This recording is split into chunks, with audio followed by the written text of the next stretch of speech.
کوہ نور مل کے سامنے نصیر آباد ہے، وہاں پر جامع مسجد ام حبیبہ ہے، وہاں پر یہ خطیب ہیں، عالم فاضل ہیں۔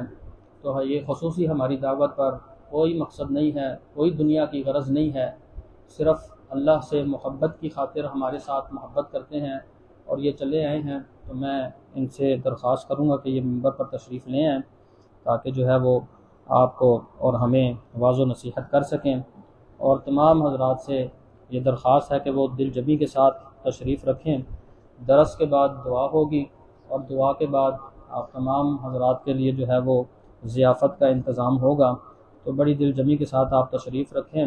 آج طاق رات ہے اور طاق رات کی مناسبت سے مسجد کے اندر قیام وغیرہ کا بھی شیڈول جو ہے وہ ہمارا طے ہے۔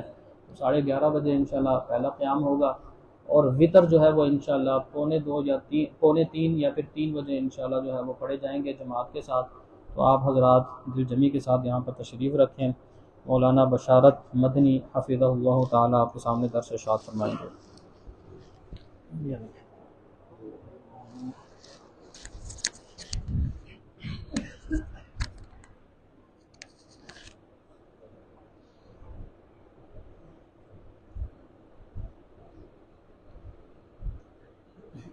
السلام علیکم ورحمۃ اللہ وبرکاتہ۔ الحمد للہ وحدہ والصلاة والسلام علی من لا نبی بعدہ، اما بعد فاعوذ باللہ من الشیطان الرجیم، بسم اللہ الرحمن الرحیم۔ وسارعوا الی مغفرۃ من ربکم وجنۃ عرضها السماوات والارض اعدت للمتقین۔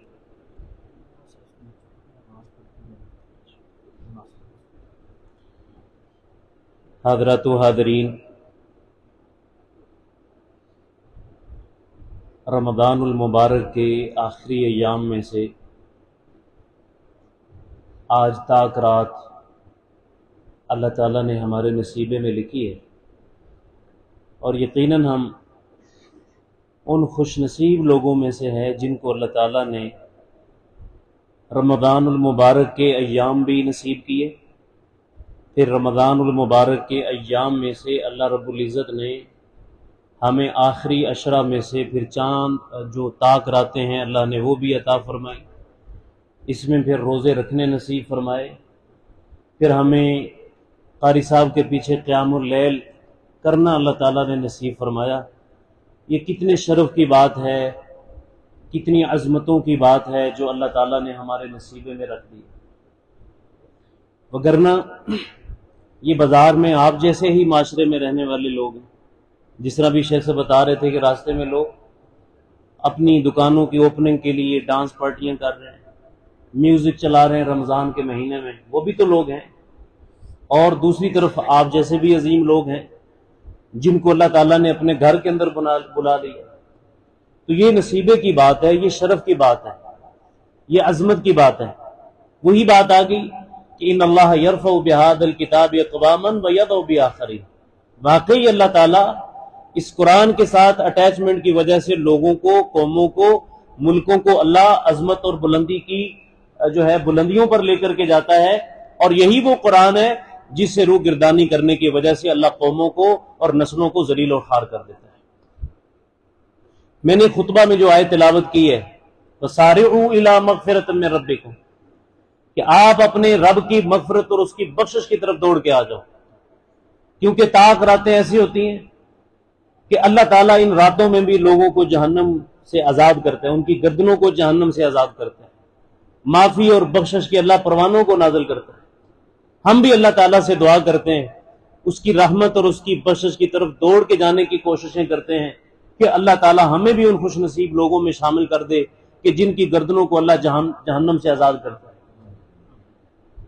میں 2 سے 4 باتیں بے ترتیب آپ کے سامنے عرض کروں گا، چونکہ رمضان جا رہا ہے اور رمضان کے آخری ایام ہیں۔ اللہ تعالیٰ نے قرآن کریم میں 3 صفتوں کا ذکر کیا ہے۔ میں نے اور آپ نے سوچنا یہ ہے کہ کیا یہ 3 صفتیں کیا ہمارے اندر موجود ہیں؟ اگر تو میرے اور آپ کے اندر یہ 3 صفتیں موجود ہیں اور یہ رمضان کے بعد بھی ہیں، تو اس کا مطلب ہے میں نے اور آپ نے رمضان المبارک کا حق ادا کر دیا۔ پہلی صفت ہے قانتین کی. اللہ تعالیٰ نے قانتین کا جو لفظ ہے قرآن کریم میں قریب 12 مرتبہ ذکر کیا ہے. قانتین، اور قانتین کے معنی میں سے ایک معنی یہ بھی ہے کہ قانت دراصل اس بندے کو کہتے ہیں کہ جس پر ابھی اللہ تعالیٰ کا حکم نازل نہیں ہوا لیکن وہ اللہ کے حکم پر عمل کرنے کے لیے پہلے سے تیار کھڑا ہے. اس کو کہتے ہیں کہ قانت ہے. اور یہ صفت نبی رحمت صلی اللہ علیہ وآلہ وسلم کے اندر موجود ہوا کرتی ہے، اور یہ اہل ایمان کے اندر بھی ہونی چاہیے. آپ حضور نبی کریم صلی اللہ علیہ وسلم کے بارے میں پڑھیں.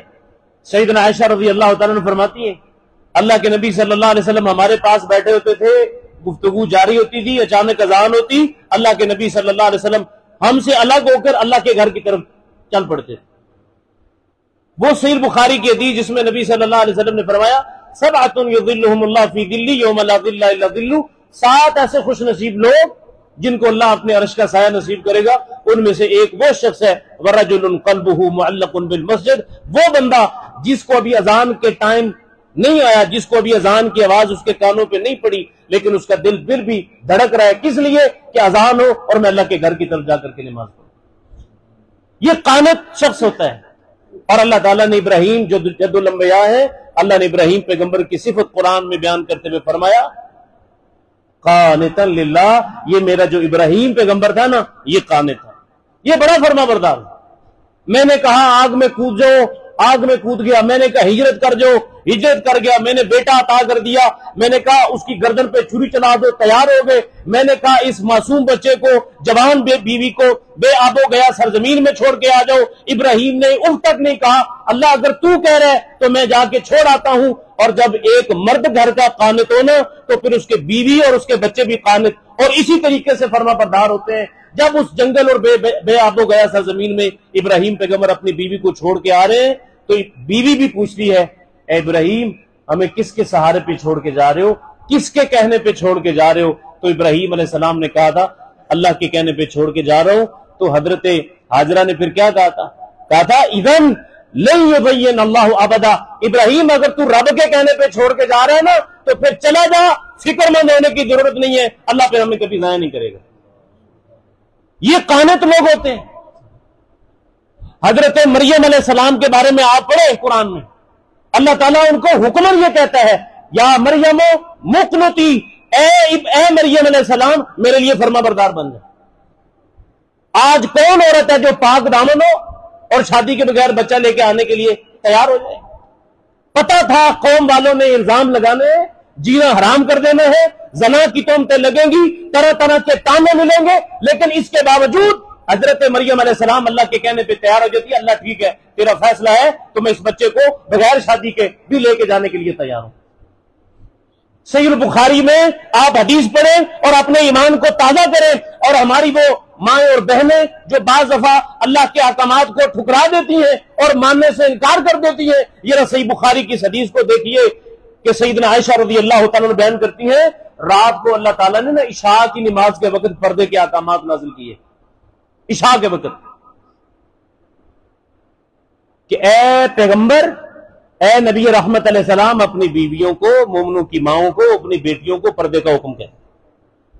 عشاء کی نماز پڑھ کے عورتیں اپنے گھروں کی طرف جا رہی ہیں اور ایک سہیلی، ایک ایمان والی اپنی سہیلی کو پکڑ کے کہتی ہے ذرا اپنا دوپٹہ پھاڑ کے نا آدھا مجھے دے دو، میں ابھی سے پردہ کرنا چاہتی ہوں. اس نے کہا ابھی ابھی حکم نازل ہوا، آپ گھر میں جاؤ اور جا کر کے اپنا دوپٹہ تیار کرو اور اپنی چادر بناؤ، اس کے بعد تم پردہ کرو. اس ایمان والی نے کس قدر خوبصورت جواب دیا. اس نے کہا حکم ابھی نازل ہوا ہے، گھر بعد میں جاؤں گی، عمل پہلے کروں گی. گھر بعد میں جاؤں گی، عمل پہلے کروں گی. یہ ہے قانت کی صفت. اور اسی وجہ سے اللہ قرآن میں کہتا ہے فَسْعَوْا إِلَىٰ ذِكْرِ اللَّهِ، اللہ کے ذکر کی طرف دوڑ کے آیا کرو، نماز کی طرف دوڑ کے آیا کرو، اللہ کے حکموں کی طرف دوڑ کے آیا کرو، بھلائیوں اور خیر کے کاموں کے لیے دوڑ کے آیا کرو. ہم نیکی کے کام بھی کرتے ہیں مجبور ہو کے، ہم نیکی کے کام بھی کرتے ہیں دین چڑھاتے ہیں، احسان جتلاتے ہیں، مسجد میں 4 دن آ جائے احسان جتلاتے ہیں. نہیں، یہ ہماری خیر ہے، یہ ہماری بھلائی ہے، کسی کے سر دین نہیں ہے. قرآن میں اللہ اسی بات کا ذکر کرتا ہے یہ منون، یہ تم احسان جتلاتے ہو اسلام قبول کر کے؟ ہمیں کیا تم نے دیا ہے؟ تم نے اسلام قبول کیا ہے تو اپنی فلاح اور اپنی بہبود اور اپنی کامیابی کے لیے تم نے کیا۔ قرآن میں اللہ تعالیٰ حضرت زکریا علیہ السلام کا ذکر کرتے ہیں۔ یہ پہلی صفت ہماری چل رہی ہے قانتین۔ حضرت زکریا علیہ السلام کے بارے میں مفسرین کہتے ہیں کہ ان کی 90 سال کی عمر کراس کر گئی۔ وہ لوگ جو صاحب اولاد نہیں ہیں، ہماری وہ بہنیں جو اولاد کو ترستی ہیں، ہمارے وہ بھائی جو اولاد کے طلبگار ہیں، جو بیٹوں کے طلبگار ہیں، جو بیٹیوں کے خواہش مند ہیں، ان کے لیے بہترین وظیفہ ہے جو اللہ نے قرآن میں ذکر کیا ہے۔ اس آیت پر، اس وظیفے پر عمل کریں، اللہ تعالیٰ آپ کو صاحب اولاد کر دے گا۔ 90 سال کے بعد حضرت مریم علیہ السلام کے کمرے میں داخل ہوتے ہیں، کیا دیکھتے ہیں؟ بے موسم پھل ہیں، بے علاقہ پھل ہیں، اس علاقے کے بھی نہیں ہیں، ان کا موسم بھی نہیں ہے۔ پوچھتے ہیں مریم یہ کہاں سے آئے؟ مریم علیہ السلام نے کہا اے زکریا علیہ السلام یہ تو اللہ کی طرف سے، یہ میرے رب نے مجھے دی ہیں۔ بے ساختہ رب کے سامنے گر پڑے، کہا اللہ بھلے بوڑھا ہو چکا ہوں، بھلے ہڈیاں کمزور ہو چکی ہیں، بھلے میری بیوی بچہ جننے کے قابل نہیں رہی، اللہ تو اگر مریم کو بے موسمے پھل دے سکتا ہے، غیر علاقے کے پھل دے سکتا ہے، تو اپنے پیغمبر زکریا کو اولاد بھی تو دے سکتا ہے۔ رب لا تذرنی فردا، اللہ مجھے اکیلا نہ چھوڑ، مجھے صاحب اولاد کر دے۔ اللہ نے یہ نہیں کہا ابراہیم اے زکریا تو 90 سال کو کراس کر چکا ہے، تیری بیوی بچہ جننے کے قابل نہیں ہے، اب نہیں ہو سکتا لہذا یہ دعا نہ کرو۔ اللہ نے یہ نہیں کہا۔ اللہ اس آیت کا جواب دیتے ہوئے کیا کہتے ہیں؟ کیا کہتے ہیں اللہ تعالیٰ؟ اللہ کہتے ہیں وَوَهَبْنَا لَهُ يَحْيَىٰ وَأَصْلَحْنَا لَهُ زَوْجَهُ، ہم نے فوراً اس کی بیوی کو بچہ جننے کے قابل بنا کے عام بیٹا نہیں دیا۔ اللہ کہتے ہیں ہم نے پیغمبر جیسا زکریا علیہ السلام کو یحییٰ جیسا عظیم بیٹا عطا کیا۔ اور اللہ اس کی ریزن بیان کرتے ہیں، وجہ بیان کرتے ہیں کہ میں نے 90 سالوں کے بعد بھی اس کے اٹھائے ہوئے ہاتھوں کو خالی کیوں نہیں لوٹایا؟ اس کی ایک وجہ ہے جو میرے اور آپ کے اندر پیدا ہو جائے اور اللہ ہماری ساری خواہشات کو پورا کر دے۔ اور اللہ وہ وجہ بیان کرتے ہوئے کہتا ہے انہم کانوا یسارعون فی الخیرات، میں نے ابراہیم کی جھولی کو خالی اس لیے واپس نہیں پلٹایا کیونکہ میں نے جب بھی خیر اور بھلائی کے کاموں کو دیکھا مجھے یہ زکریا پیغمبر صف اول پر نظر آتا تھا۔ ہر خیر کے کام میں، ہر بھلائی کے کام میں مجھے اول نمبر پر نظر آتا تھا۔ قانتین کی صفت اپنے اندر پیدا کریں۔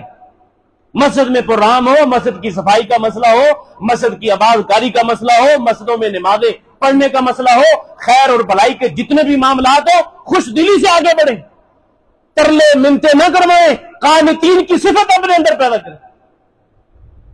آپ ذرا محمد الرسول اللہ صلی اللہ علیہ وسلم کی سیرت کو پڑھیں گا۔ اللہ تعالیٰ نے کیا فرمایا قرآن میں؟ فَإِذَا فَرَغْتَ فَانصَبْ وَإِلَىٰ رَبِّكَ فَارْغَب۔ میرے پیغمبر جب فرصت ملے، یہ مکہ کے لوگ آپ کو تنگ کرتے ہیں، تانے دیتے ہیں، پریشان کرتے ہیں، پریشان نہیں ہو، جب فرصت کا ٹائم ملے رب کے لیے آ جایا کرو، رب کے لیے وقت نکالا کرو، رب کے لیے ٹائم نکالا کرو۔ اور پھر اس نصیحت کا اللہ کے نبی پر اتنا اثر ہوا کہ آپ سورۃ النساء اٹھائیں اور آپ کو روایت ملے گی، سیدنا حذیفہ رضی اللہ تعالیٰ فرماتے ہیں رات کو نبی صلی اللہ علیہ وسلم نے قیام شروع کروایا اور میں بھی حضور کے ساتھ شامل ہو گیا، فافتتح سورۃ البقرہ، حضور نے سورہ بقرہ شروع کر دی۔ آج قاری صاحب 2 رکوع زیادہ پڑھ جائیں مسجد میں ہلچل مچ جاتی ہے، ہم رونا شروع کر دیتے ہیں۔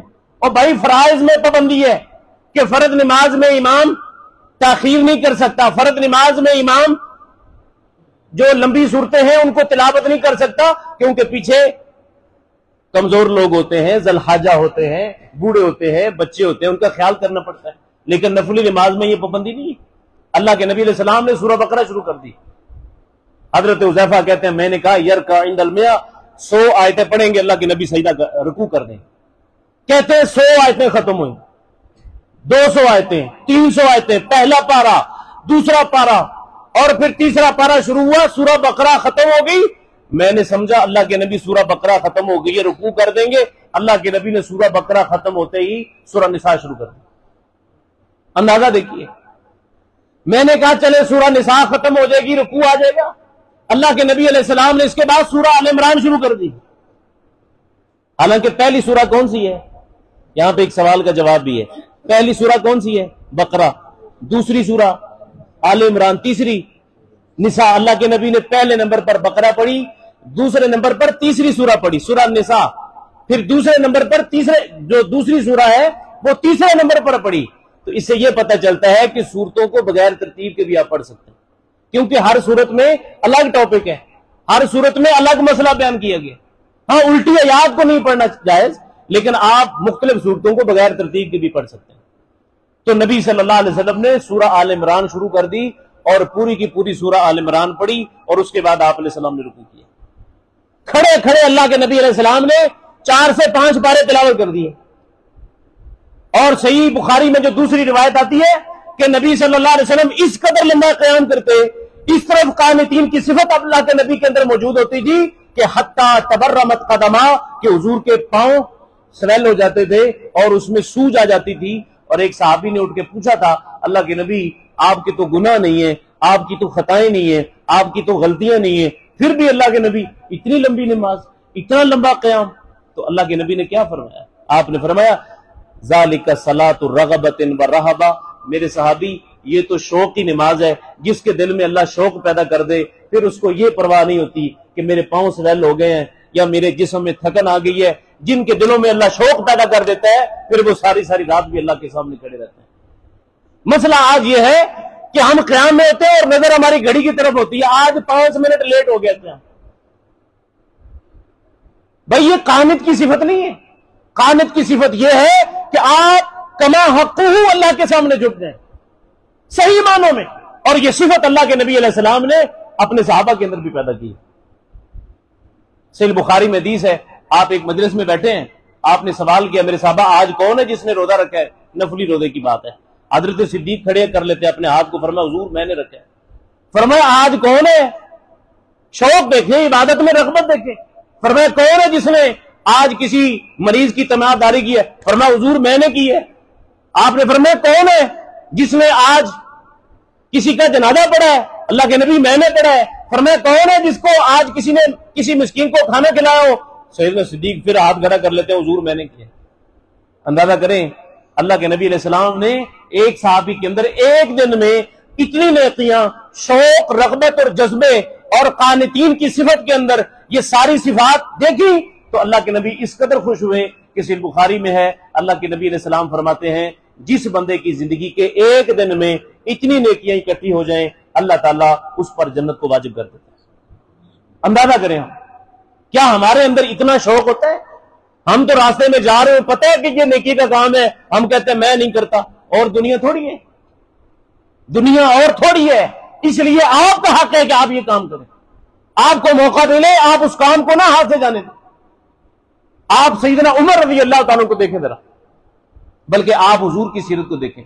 صحیح بخاری میں نبی علیہ السلام کی مرض الموت کے جو ایام ہیں، آپ علیہ السلام اٹھتے ہیں اور آپ علیہ السلام بے ہوش ہوتے ہیں، اٹھتے ہیں اور ہوش میں آتے ہی سب سے پہلا سوال اللہ کے نبی کیا کرتے تھے؟ اصل الناس، عائشہ بتاؤ لوگوں نے نماز پڑھ لیا کہ نہیں پڑھی؟ اندازہ کریں نماز پڑھ لیا کہ نہیں پڑھی. فکر ہے تو نماز کی، فکر ہے تو عبادت کی، شوق اور جذبہ ہے تو اللہ کی اطاعت اور فرما برداری کا. حضرت عائشہ فرماتے نہیں ہم ینتظرون، اللہ کے نبی وہ آپ کا انتظار کر رہے ہیں. آپ علیہ السلام اٹھنے لگتے ہیں تو پھر بے ہوش. تھوڑی دیر کے بعد ہوش آیا، سوال کیا پہلا، پھر نماز کا، اٹھنے لگے پھر بے ہوش.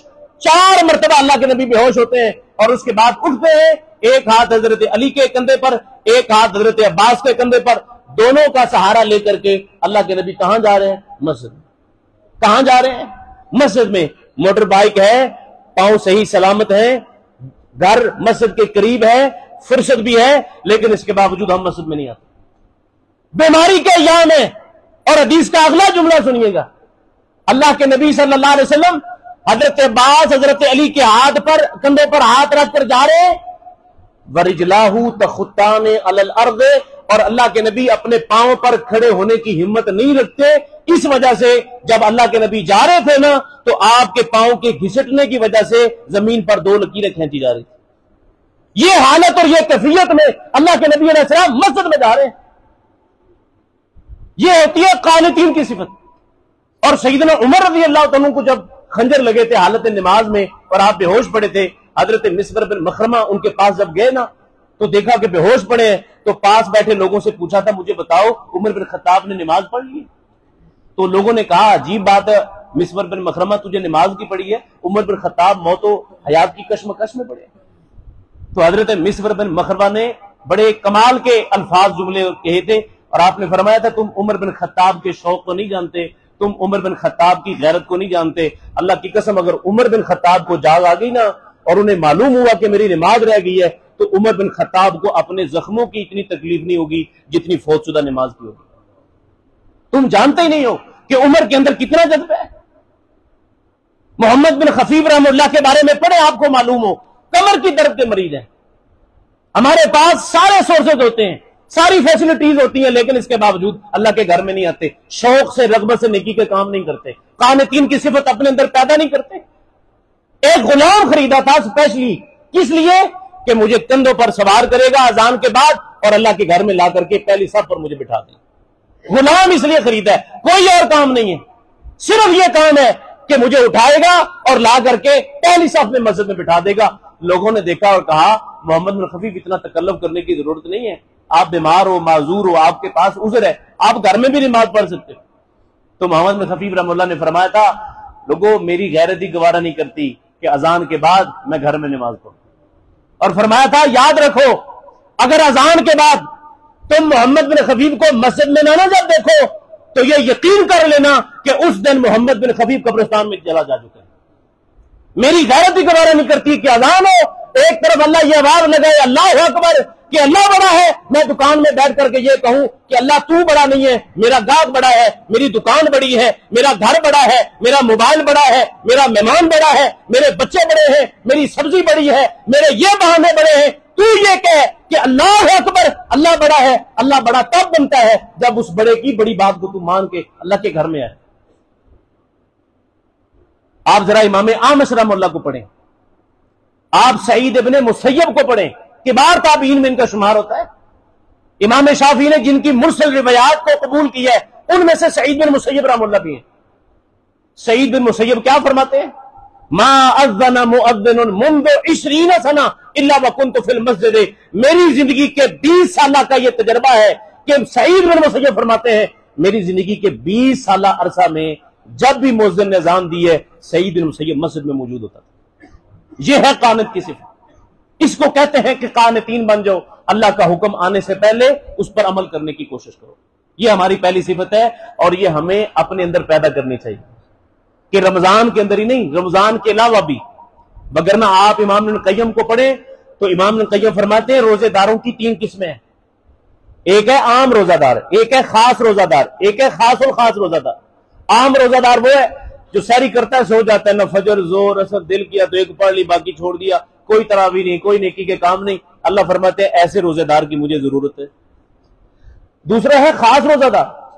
خاص روزہ دار وہ ہوتا ہے جو سحری کرتا ہے، روزہ رکھتا ہے، فجر بھی پڑھتا ہے، زور بھی پڑھتا ہے، عصر بھی پڑھتا ہے، مغرب بھی پڑھتا ہے، تراویح بھی پڑھتا ہے، نیکی کے کام بھی کرتا ہے، لیکن جو ہی عید کا چاند طلوع ہوتا ہے یہ ویسے ہی ہو جاتا ہے جیسے رمضان سے پہلے تھا۔ ایسے بندے کی بھی اللہ کو ضرورت ہے۔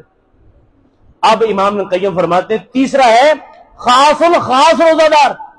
یہ وہ روزہ دار ہوتا ہے کہ جیسے اپنی ترتیب کے ساتھ نیکی کے اعمال رمضان میں ادا کرتا ہے ایسے ہی سال بھر کے باقی 11 مہینوں میں بھی یہ تسلسل جاری رکھتا ہے۔ یہ خاص الخاص روزہ دار۔ ہم دوسری صفت کی طرف آتے ہیں۔ دوسری صفت یہ ہے خاشعین کی۔ خاشعین یہ صفت بھی ہمیں اپنے اندر پیدا کرنی چاہیے۔ ایک ہوتا ہے خوف، ایک ہوتا ہے خشیت۔ یہ 2 صفات اللہ نے قرآن میں بیان کی۔ خوف کہتے ہیں وہ حالت کہ جس میں بندہ گناہ تو چھوڑ دیتا لیکن نیکی کی طرف نہیں جاتا، اس کو کہتے ہیں حالت خوف۔ یہی وجہ ہے کہ آپ جب کسی بندے سے پوچھتے ہیں نا اچھا یار آپ یہ کام کرتے ہو غلط، کہتے نہیں اب تو اللہ سے ڈر لگتا ہے۔ ساتھ ہی آپ سوال کریں اچھا نماز پڑھتے ہو؟ نہیں یار نماز نہیں پڑھتا۔ یہ حالت خوف ہے۔ ایک ہوتی ہے حالت خشیت۔ خشیت یہ ہوتی ہے کہ بندہ ایک طرف گناہ کو بھی چھوڑتا ہے اور دوسری طرف نیکیاں بھی کرتا ہے۔ یہ صفت مجھے اور آپ کو اپنے اندر پیدا کرنی چاہیے کہ ایک طرف آپ کے دل میں اللہ کا ڈر ہو، لعلکم تتقون، جو روزوں کا مقصد بیان ہے یہ صرف رمضان میں نہیں ہے بلکہ رمضان کے علاوہ بھی باقی 11 مہینوں کے اندر ہے۔ اللہ کا خوف پیدا کریں۔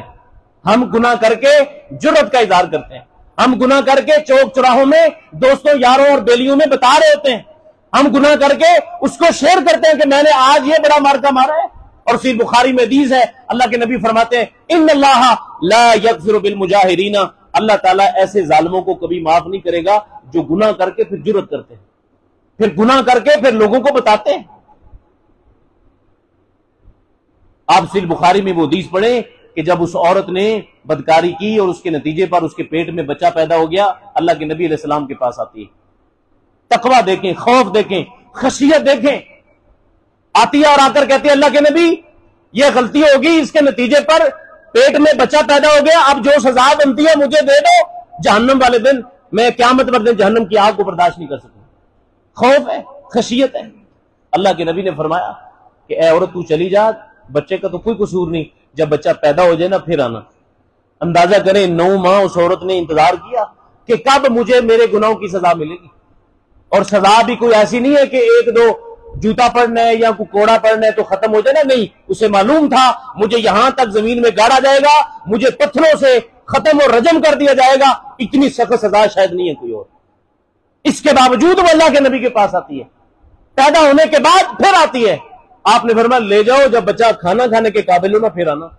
وہ بچے کو کھانا کھلانے کی پریکٹس کرواتی ہے. بچہ جب ہاتھ میں روٹی پکڑنے کے قابل ہوتا ہے اٹھا کے پھر لے آتی ہے. ایمان والی دیکھو، گناہ ہو جائے تو مومن کی یہ کیفیت ہوتی ہے کأنہ قائد تحت جبل یخاف ان یقع علیہ. مومن یہ ہوتا ہے کہ گناہ کرنے کے بعد ایسا ڈرتا ہے گویا کہ ایک پہاڑ کے دامن میں بیٹھا ہے، ابھی ابھی پہاڑ اس کے اوپر گرے گا اور اس کا خاتمہ کر دے گا. اور منافق اور کافر کی کیا حالت ہوتی ہے کہ گناہ کرنے کے بعد اس گناہ کو اتنی حیثیت دیتا ہے کأنہ ذباب، کہ گویا کہ وہ ایک مکھی ہے کہ اپنی انگلی کے اشارے سے اس کو اڑا دیتا ہے اور اس کو کوئی حیثیت نہیں دیتا. اللہ کے نبی کے پاس آتی ہے، آپ نے فرمایا میرے صحابہ اس کو رجم کر دو. صحابہ کرام نے اسے پتھر مارنا شروع کیے. ایک پتھر اس کے سر پر لگا اور اس خون کا ایک چھینٹا حضرت خالد بن ولید کے کپڑوں میں گرتا ہے. آج ہم معاشرے میں کوئی گناہ کر دے نا، ساری زندگی اس کا جینا آرام کر دیتے ہیں، بھلے اس نے اللہ سے کتنی بار توبہ کر لی، ہم خیال ہی نہیں کرتے، ہم اس کو معاف نہیں کرتے، بھلے عرش والے نے اسے معاف کر دیا. حضرت خالد کے کپڑوں پہ جب وہ خون کا ایک چھینٹا گرا تو حضرت خالد نے اس کے بارے میں کوئی الٹے سیدھے لفظ استعمال کیے کہ یہ بدکارہ عورت کا خون ہے، یہ میرے کپڑوں پہ کیسے گر گیا. رسول اللہ صلی اللہ علیہ وسلم سن رہے تھے اور آپ نے حضرت خالد کو ڈانٹا اور آپ نے فرمایا مہلن یا خالد، اے خالد افسوس ہے تجھے تیرے اوپر کہ تو نے اس عورت کو یہ کہا. اللہ کی قسم یہ اب بدکارہ نہیں رہی. لقد تابت توبۃ لو قسمت بین 70 من اہل المدینہ لواسعتہم. اس عورت نے آج اتنی پکی اور سچی توبہ کر لی ہے نا کہ اس اکیلی عورت کی توبہ کو اگر مدینے کے 70 گناہگاروں پہ بھی تقسیم کر دیا جاتا تو اللہ مدینے کے 70 گناہگاروں کو بھی معاف کر دیا. ایسی توبہ کریں اور یہ خشوع کی حالت اور یہ خاشعین کی صفت اپنے اندر پیدا کرنے کی کوشش کریں. صرف رمضان میں گناہ سے نہ بچیں، صرف رمضان میں گانوں سے نہ بچیں، صرف رمضان میں جھوٹ سے نہ بچیں، صرف رمضان میں گالیوں سے نہ بچیں، اس کے علاوہ بھی سال بھر کے باقی 11 مہینوں میں بچیں. آخری صفت اور آخری بات، تیسری صفت اللہ تعالیٰ نے قرآن میں بیان فرمائی ہے اور وہ کیا ہے؟ محسنین کی. اللہ فرماتے ہیں تو محسنین کی صفت اپنے اندر پیدا کرو. محسنین کون ہوتے ہیں جی؟ صحیح بخاری میں مشہور حدیث ہے، حدیث جبرائیل، کہ حضرت جبریل آئے اور آ کر کے سوال کیا اللہ کر رہے مل احسان، احسان کیا ہے؟ تو آپ صلی اللہ علیہ وسلم نے فرمایا ان تعبد اللہ کأنک تراہ، تو عبادت اس درجے پر، اس لیول پر جا کے کر کہ گویا کہ تو اپنے رب کو دیکھ رہا ہے. اور فرمایا اگر یہ نہیں نا تصور کر سکتا کہ میں رب کو دیکھ رہا ہوں تو پھر یہ یقین کر لے فإنہ یراک، کہ رب تو تجھے دیکھ رہا ہے نا، عرش والا تو تجھے دیکھ رہا ہے نا. جب اس حالت میں، اس کیفیت میں جا کر کے ہم عبادت کریں گے نا کہ احسان کی صفت ہمارے اندر پیدا ہوگی، پھر جا کر کے ہمیں عبادت کی لذت آئے گی. اور جن لوگوں میں احسان کی یہ صفت پیدا ہو جاتی ہے، اللہ اکبر، پھر ان کو حالت نماز میں تیر لگے تو پھر انہیں پرواہ نہیں ہوتی، انہیں حالت نماز میں کوئی تکلیف پہنچ جائے پھر انہیں کچھ فرق نہیں پڑتا. صحیح بخاری میں ایک صحابی رسول نماز پڑھ رہا ہے، 3 تیر لگے تھے اور اس نے تینوں تیر نکال کر کے پھینک دیے، نماز کو نہیں چھوڑا. پاس لیٹے ساتھی نے کہا تھا تجھے مجھے پہلے کیوں نہیں بتایا؟ اس نے کہا میں قرآن کی تلاوت کر رہا تھا، لذت اتنی آ رہی تھی کہ دل ہی نہیں کر رہا تھا کہ نماز کو چھوڑ.